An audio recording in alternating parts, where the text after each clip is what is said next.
Normally you see me sitting here interviewing another foreigner talking about how amazing life in Taiwan actually is. But is that something that we foreigners only say because we are here in Taiwan? And how does actually life look for us when we do maybe move back home to our home countries? Well, that is exactly what we're gonna figure out today, since we are gonna interview my absolute favorite foreigner who previously at least lived here in Taiwan and who now is back home in Canada. Wes Davies, the one and only. How are you? Yeah, man, it's so good to see you. It's been a long time. We miss you so much. I speak for every Taiwanese when I say that we miss you, and we hope that you feel miserable in Canada and want to come back to Taiwan tomorrow, if possible. Well, I miss you too, man. And actually, that's on my list of things that I miss from Taiwan. Number one says friends, you.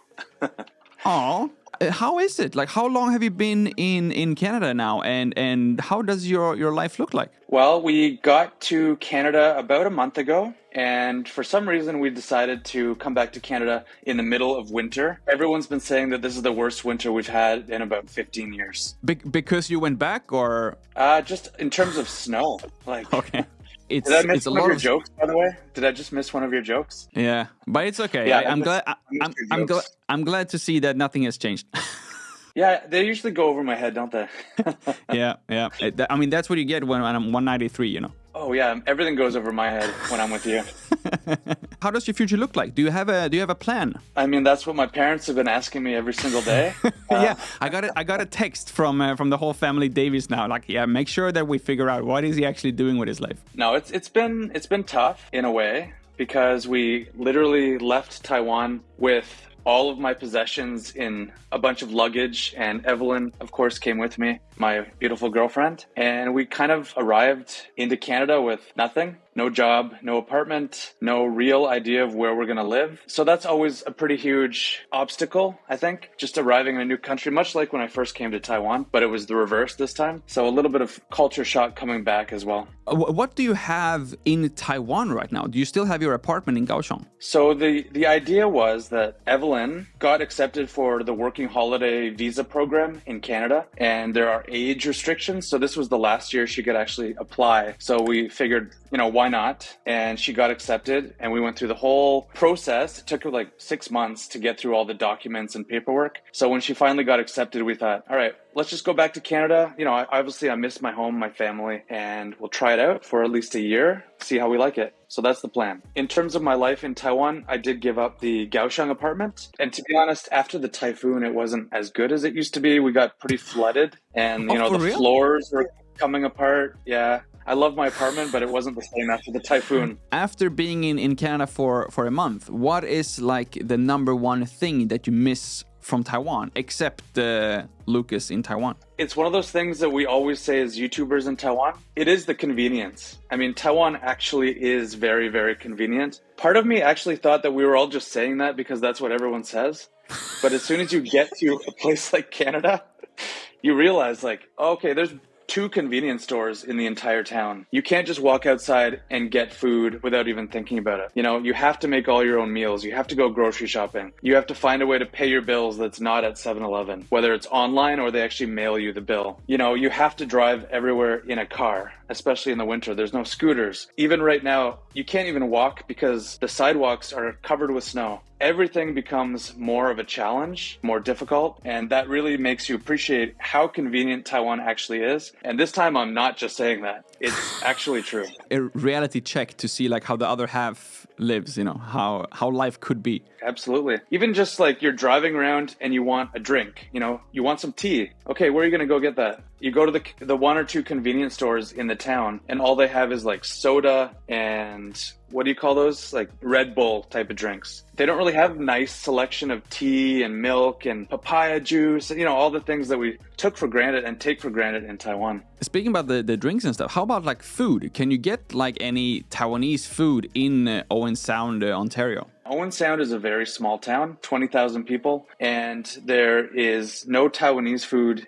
in town at all. But we do have Chinese food. For some reason, Canadians love Chinese food. Oh, yeah. But of course, the Chinese food here is like Western Chinese food, lo mein and General Tao chicken and, huge plates of beef and broccoli. We don't really have that kind of food in Taiwan, but here we just call that Chinese food. This is pretty awkward for me because normally I interview like foreigners in Taiwan, and I think you're the only the first foreigner I've interviewed that has actually left Taiwan. Hopefully like short term, and that you will come back very, very soon. But I always ask people what is something that you wish you would have known before coming to Taiwan? So I guess I should ask you, what is something that you wish you would have known before leaving Taiwan and moving back to Canada? Like if you could relive your last day in Taiwan, what is something that you would have done? I mean, I was pretty aware that we were going to leave Taiwan. Definitely hit up all the restaurants that we were going to miss. We had this really great mian xian place in Kaohsiung. We got so much good fried stuff. The Taiwanese fried chicken is unbeatable. Lu Wei, just stuff like that that's very specific, I think, to Taiwan that we would never be able to find in Canada. If I could do it all over again, I would start looking for apartments and jobs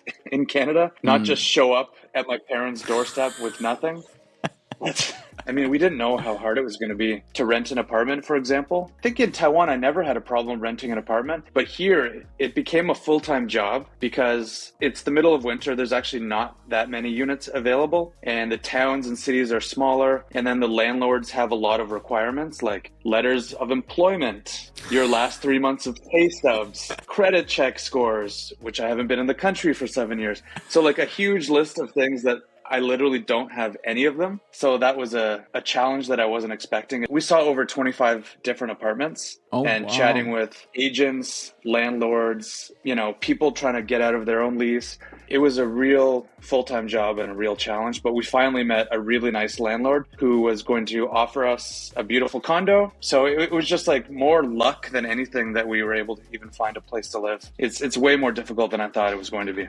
And that's another thing. When we move in, it's going to be just bare bones condo. In Canada, the apartments aren't furnished as a general rule, probably similar in Sweden, right? Whereas in Taiwan, you tend to get a sofa and maybe a bed or a mattress. So we're literally starting from scratch here. So how long time did it take you to get an apartment in Taiwan the first time when you arrived? I was lucky when I came to Taiwan. My best friend, Mike, one of my best friends, lived in Kaohsiung already. So I was able to just jump right in and stay in his spare room. And then it took me just a couple of weeks to find my apartment. I got it from another foreigner who was leaving. No credit check, didn't have to prove my income, nothing like that. It was so easy. I thought it would be like that here too, but it was not. This was a huge reality check that I wasn't expecting. And it's something that Evelyn started noticing. It's that Canada is pretty small. The cities are small towns. Oh, okay. The Even cities are when small. we went to a bigger city like Toronto, it felt small. And when I was growing up, I thought Toronto was this big, huge city. But then after spending so much time in Taipei, Taichung, Kaohsiung, you're like, no, those are big cities. Even Toronto, which is one of the biggest cities in Canada, it's got one downtown core. And then outside of that, it's just houses and neighborhoods. And it's kind of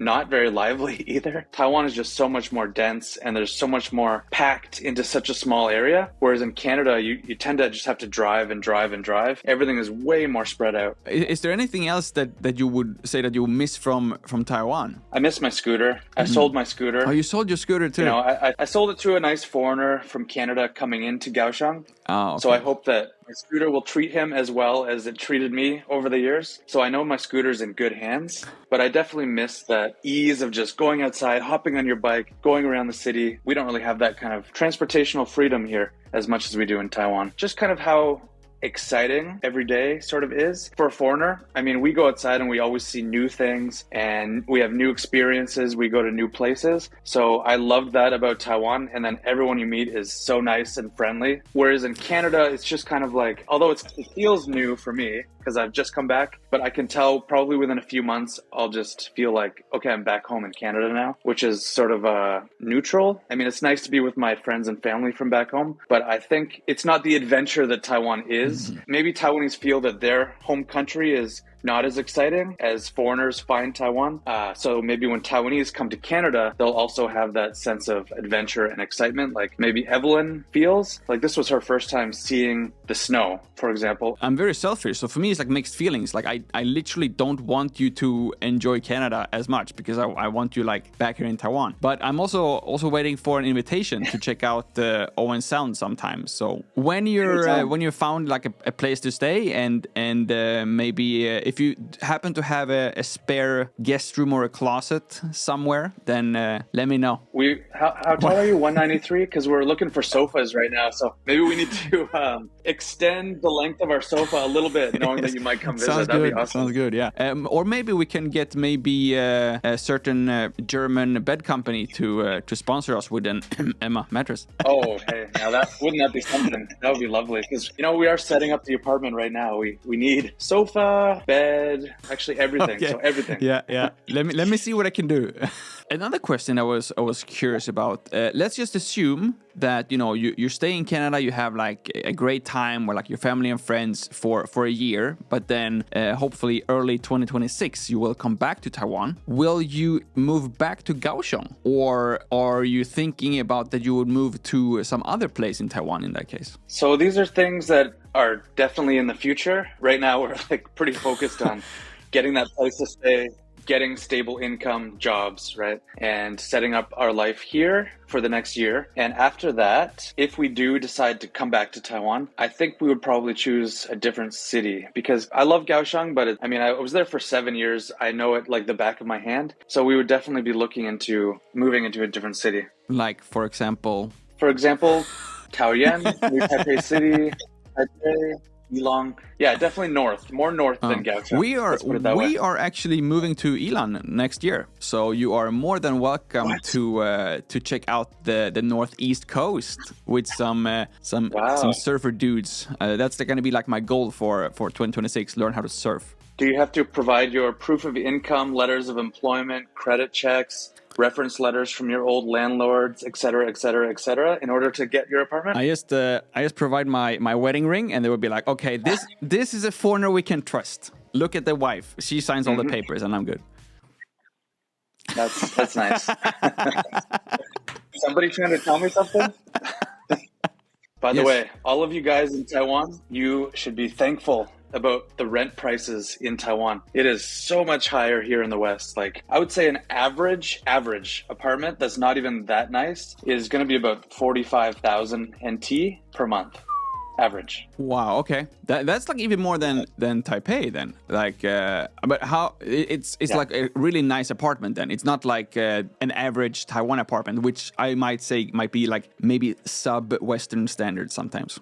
Okay, that's a good point. When I say average in Canada, all the units we checked out were actually quite nice and livable. And they all have a kitchen, and they all come with, nice fridge, stove, microwave, often dishwashers, which we don't see as often in Taiwan, all of those amenities. I think the units tend to be quite nice and newly renovated. Before you told me that you're teaching English online for Taiwanese people who might miss you just as much as me, and just like myself wants to have a little chat with you face to face. Can people take like Wes Davies online classes somehow, or what do you do these days? Absolutely. So I've been working on a secret project for the last 6 months or so, which is I'm going to be starting an online English school where I will be the teacher, and then anybody can come and sign up, join my English class. So I'm really excited about that. It's just a lot more complicated than I thought it would be, actually building up the website and making sure that everything is perfect before I launch. So keep an eye on, my channel, my Instagram, my Facebook, and I will be giving you guys updates about the new English school, Davies English School, that I will be starting very soon. So thanks for asking about that. Wow, of course. Yeah, I may or may not have heard something from Uncle Gordon